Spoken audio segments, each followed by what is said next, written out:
तपाईहरुलाई पुनः स्वागत छ। हामी फर्स्ट भिडियोमा कुरा गरे थियौं बाउन्ड्री भ्यालु प्रब्लम कसरी निकाल्ने, त्यसबाट फंक्सन दिएको थियो। तर यसमा फंक्सन दिएछ तर भ्यालु यहाँनिर दिएछ। त्यो वाला हामी आज पुट गर्छौं, फाइन्ड आउट गर्छौं। ल अब यसपछि हामी के गरे थियो, फर्स्टमा जुन इक्वेसन दिएको छ ut, त्यसलाई मानिलिने let ut equal function x equation 1 मानिलिने। हामीलाई पुट के गर्नु पर्छ, uxt इक्वल फंक्सन यहाँनिर xt अथवा tt।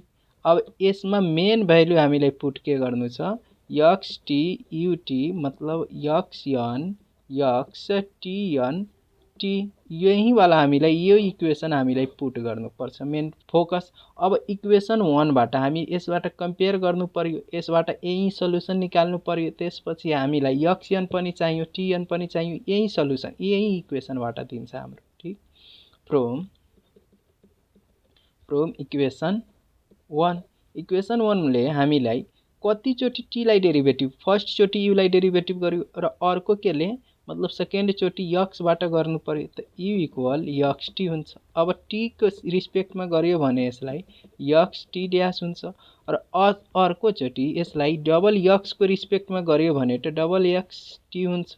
अब इक्वेसन मतलब 1 मा यो दुवै इक्वल हुन्छ, ut x मतलब xt dash equal ux double dash मतलब t हो, equal x double dash t हो। अब इक्वल x डबल ड्याश यहाँ मात्र t हो, यदि अल्फा बीटा आइदियो भने अल्फा बीटा लेख्दियो, तर t हो मात्र त t लेख्ने। xt dash equal x double dash t। अब यसबाट के गर्नु पर्यो, जहाँ double derivative t equal minus lambda से गर्नु पर्यो, हैन। अब यहाँबाट इक्वेसन बनाउनु पर्यो अर्को इक्वेसन माइनस ल्याम्डा इक्वेसन 2, अर्को के गर्नु पर्यो, इक्वेसन 2 भइदियो।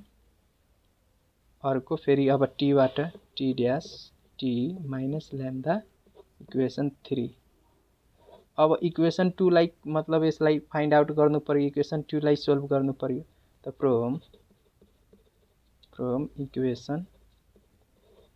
इक्वेसन 2 लाई सोल्भ गर्दाखेरि के हुन्छ, x double dash by x minus lambda, त यसलाई x double dash plus lambda x equal 0 भइदियो, यो इक्वल 0 भइदियो। अब यसबाट हामीले के निकाल्नु पर्ने, यही सल्युसन निकाल्नु पर्ने हो। मानौ म यहीँनिर यही सल्युसन निकाल्छु, यही सल्युसनको लागि अब के गर्नु पर्यो, x डबल ड्याश हो प्लस ल्याम्डा x इक्वल 0। अब डबल ड्याश को मतलब m square plus lambda equal 0। अब m स्क्वायर माइनस ल्याम्डा, अब माइनस ल्याम्डा हो त i स्क्वायर इक्वल 1 हुन्छ, ठीक छ। i स्क्वायर इक्वल 1, त यसलाई मतलब स्क्वायर गर्दाखेरि त plus minus lambda root under जान्छ, तर यो माइनस को कारणले i आउँछ। अब यसको जेनरल सल्युसन हुन्छ, जेनरल सल्युसन के भयो, x इक्वल c1। अब यसको मतलब अल्फा बीटा हो, इमेजिनरी नंबर हो, त cos lambda x plus c2 sine root under lambda x, equation यसलाई 4 मानिदियो।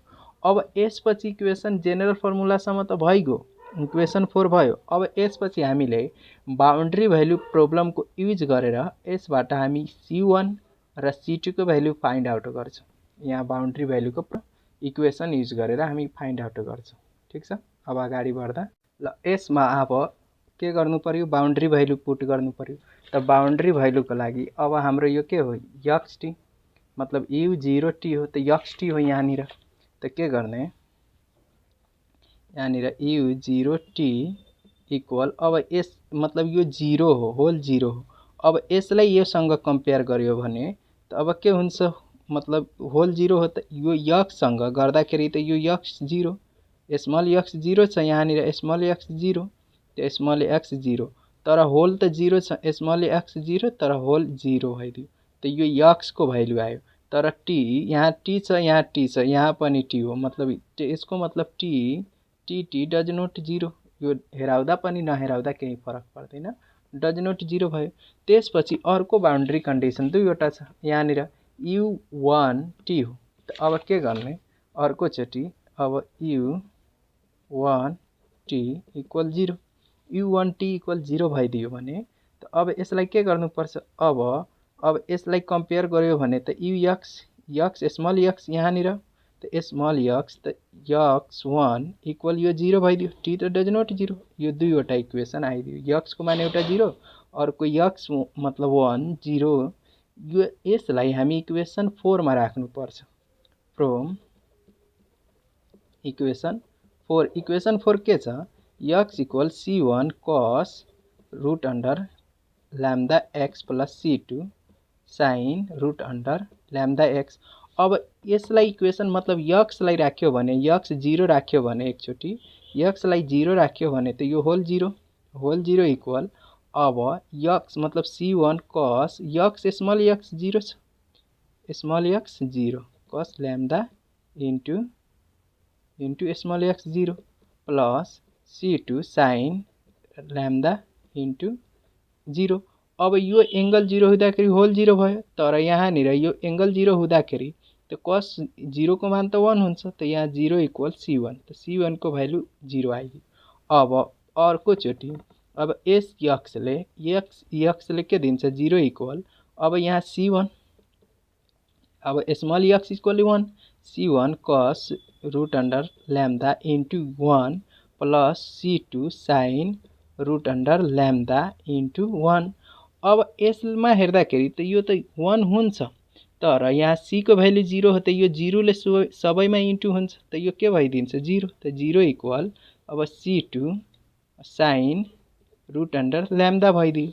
अब रूट अंडर लैम्डा त यहाँ c2 डज नोट 0 हुन्छ, अब sign root under lambda equal 0 हुन्छ।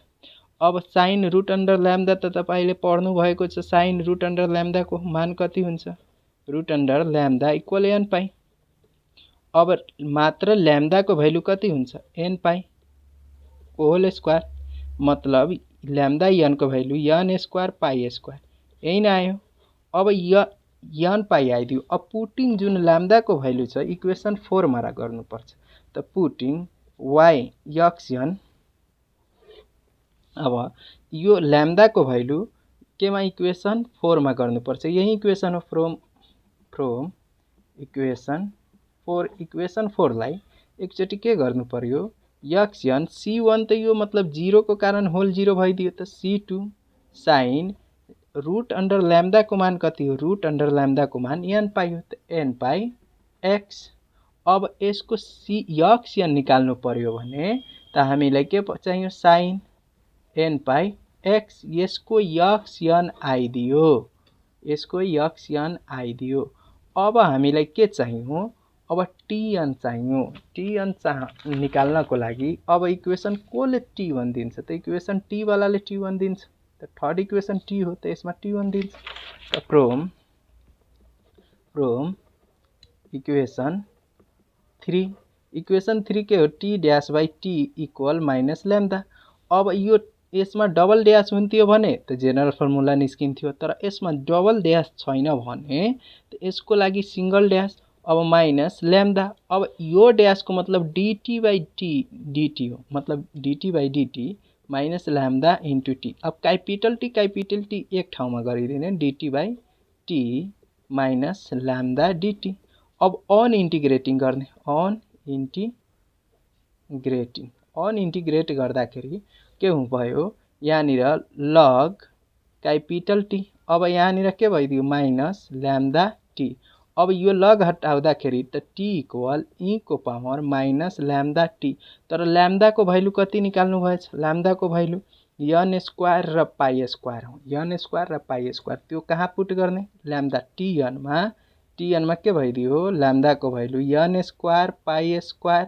अब यो t को t स्मल t हुन्छ, यहाँनिर स्मल t, यो हाम्रो tn आइदियो। अब हामी सल्युसन लिँदाखेरि त extn निकाल्नु पर्यो, त यसको लागि हामीले ext, अब xn कति निकालेछौ, त xn हाम्रो कति आएछ, xn साइन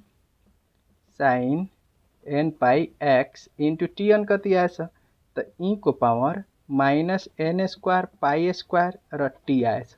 तो यो भइदियो हाम्रो युटी। तर युएन निकाल्नको लागि एक्स टी त यहाँनिर समेसन राख्नुपर्छ an runs to 1।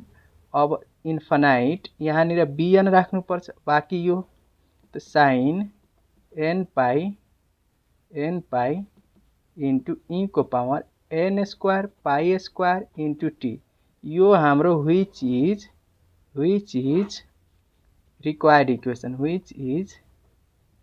required equation।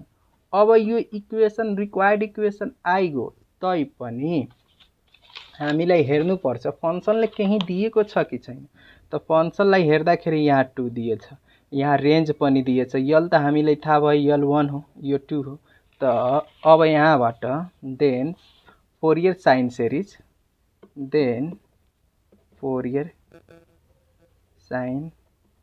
Series, अब यहाँबाट बिएन निकाल्ने फर्मुला के हो 2/l integration l function x।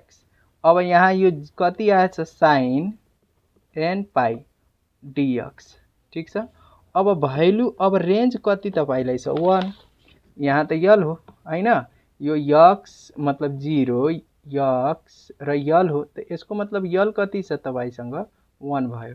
अब 1 हुँदाखेरि त यो 2/1 त मतलब 2 इंटीग्रेशन यो कति भइदियो 1। यहाँ 1 बाई एकचोटी गर फंक्शन कति छ 2। अब साइन n पाई, ठीक छ, साइन n पाई x, यहाँ साइन n पाई x हो, यहाँनिर x छुटेछ x dx sine n pi x। अब यसलाई 2 बाहिर आयो भने 4। अब integration 0 to sine n pi x by dx। अब यसको इंटीग्रेशन गर्दाखेरि के हुन्छ minus cos n pi x by n pi into 0 to 1। अब यसलाई बाहिर मतलब यो n पाईलाई बाहिर फाल्दाखेरि 4/n पाई। अब यो के भइदियो minus cos n pi x 0 to 1।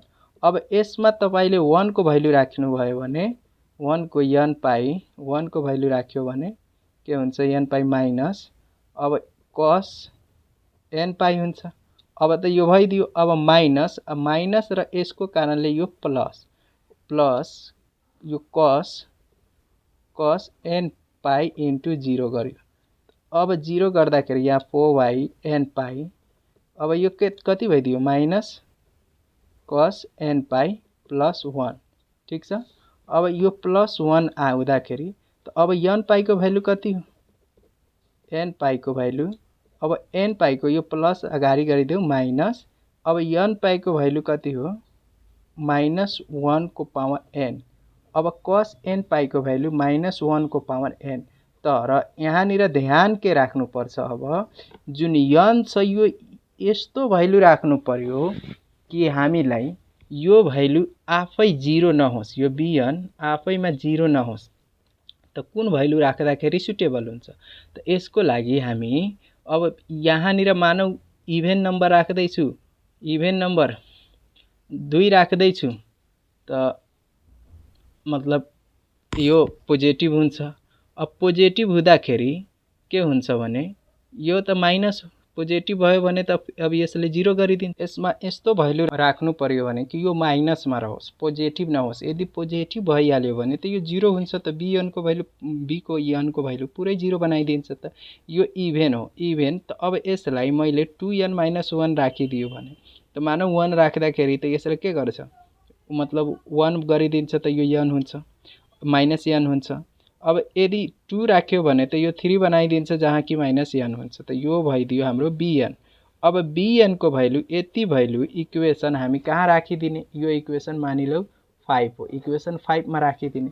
त पुटिङ bn को भ्यालु कति हो ext summation infinite n equal 1। अब bn को भ्यालु कति हो 4 2n। अब 2n - 1 कहाँ बाट आयो त n माइनस 2n माइनस जब माथि थपाउँछ भने त n को सट्टामा 2n माइनस हुन्छ त 2n माइनस 1 इन्टु पाई 1 माइनस माइनस 1 को पावर 2n माइनस 1। अब यो होल जति छ sign into sign n pi x into e को power n square pi square into t। अब यो गर्नु पर्यो। अब यसलाई सच्याएर लेख्दाखेरि अब हामी यसलाई यसरी सच्याएर लेख्न मिल्छ। अब 4 अब जुन छ नि हाम्रो यहाँ त 4 बाई पाई मतलब कमन ताने लियो, यो कन्स्ट्यान्ट हो। अब यसपछि समेसन अब 1 माइनस 1 को पावर 2n माइनस 2। अब n छ 2n माइनस 2। अब sign n pi x into e को power minus n square pi square into x। अब यही हाम्रो विच इज रिक्वायर्ड सल्युसन भयो। ल अब यसलाई सच्याएर लेखिदिनु होला। त्यहाँ इभेन र ओडमा तपाईहरुले यदि मिस्टेक हुन्छ भने त मेरो च्यानलमा फोरियर सिरिज भिडियो हो, मतलब त्यहाँ गएर तपाईहरु स्पष्ट रूपमा बुझ्न सक्नुहुन्छ। ल आजको लागि यति। हस्त, धन्यवाद।